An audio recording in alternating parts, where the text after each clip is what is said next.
I feel comfortable when I do this work, even though I didn't grow up in true Inuit culture like Inuit up north and stuff. It is part of me, and I feel that I'm allowed to express myself through this. But now it's funny too because stonework, I see myself with most of my Inuit culture coming out, but with my teapots, I don't get the same ideas because I'm looking at a flat piece of silver where stone is a three-dimensional rock. And so I'm looking at it in two different ways.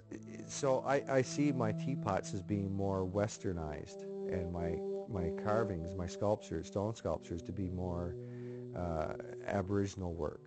And again, that's why I tended to bring the two of them together with the carving and the teapot is it helps me kind of bridge them both.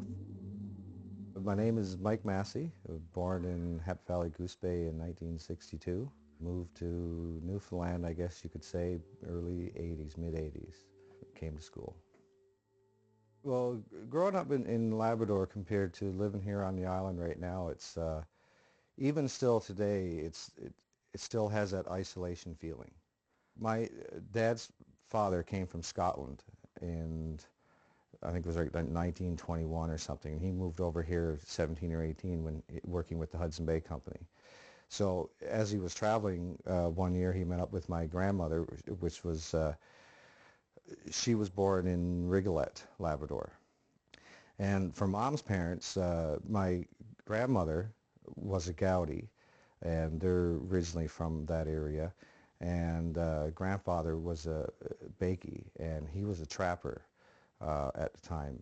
Growing up for us, it was a family thing. I mean, we lived in Happy Valley Goose Bay, which is about 25, 28 miles from Northwest River, but we spent all of our summers in Northwest River, where our mom's parents lived. I know I'd never want to change the way I grew up for nothing, for anything. I wouldn't change it for anything. One thing about having an Inuit background is we didn't learn about that until, really, truly learn about it until high school or later, just after high school. So, I mean, you're looking at 17, 18, 19 years old in that range. Mom always said, Mom and her sisters were telling us one year when we were home for grandfather's funeral, when they grew up, telling people that they had any Métis blood or any Inuit blood was not something you did. I really started getting a little bit of information about it is when we were down to Mulligan, myself and my parents. Dad and I were walking through an old path. He was taking me over to where grandmother and grandfather's house was before they just moved to Northwest River. So as we were walking through, I was looking down, being always curious like I always have been, and I see this ulu that was leaning up against a tree. So I picked it up and I said, Dad, I said, what is this? And so he said, that's an ulu. And I said, well, what is it for? And he said, well, it's a knife. He said, your grandmother would use it for cutting up fish or seals or whatever. So it was like I didn't grow up learning enough to do it. Nothing. Back in school, like from kindergarten up to grade 11, I really didn't even consider myself part of the culture of Inuit because it wasn't something I thought of at that age either. And it wasn't something I questioned because it was never a conversation that really came up. From what I can remember, drawing started for me from what I can remember Mom telling us around the age of 8, 9. And so what I used to do is I would take something that visually, I guess, appealed to me, and I would put it over here, and then I would have my pencil and paper over here. So I would look and draw. So I was, I guess you can say I was teaching myself drawing points. And as time went by, I went and moved on up, and in high school I was doing a lot of like Conan, and of course with all the muscles and the snakes and the swords and everything else, and the half-dressed women, and that's also that appeals to a kid sort of thing.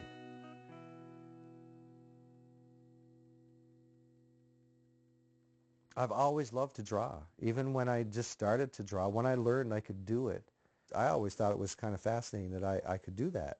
And I never really questioned why I could do it or how I knew how to do it or anything like this. It's just that I did it.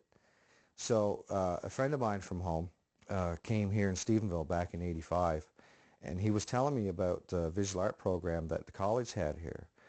The foundation year, you did everything: painting, printmaking, drawing, sculpture, photography. When I finished it down here, I left the program here in Stephenville more as a painter, printmaker. After Christmas, I was accepted into the Nova Scotia College of Art and Design.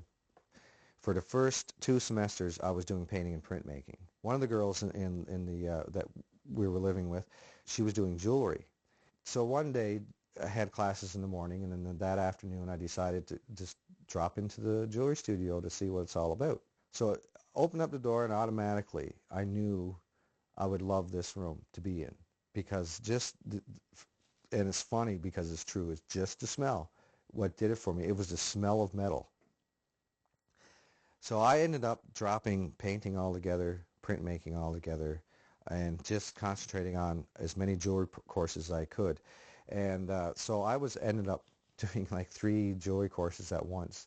So the questions, that's when questions really started coming, like why is it done this way? Like what happens if it's not? Like how does it work if you tried it this way? And all these question after question after question. I didn't care what they sounded like. I just wanted to know as much as I possibly could. 89, when grandmother Becky, mom's mother, passed away. The next month or early December, we were given a project where we had to make a hollow vessel. And I didn't make it up to the funeral, to grandmother's funeral, which kind of was a drag. So she was on my mind quite a bit. And as soon as I was given that project, the first thing that came to mind was a teapot. And the reason is because when we were growing up, you go in grandmother's kitchen, no matter what time of day, it could have been first thing in the morning, afternoon, or night, there was always 2 teapots on the stove. No matter who came into the house, tea was always offered. That's when my first teapot came about. Is I call it May tea after grandmother, and it was, I never thought about it, but there is May tea in her background. So so then from when I figured that out, then all of a sudden it was okay. Well, always knew from the first one that that would not be the last one that I make.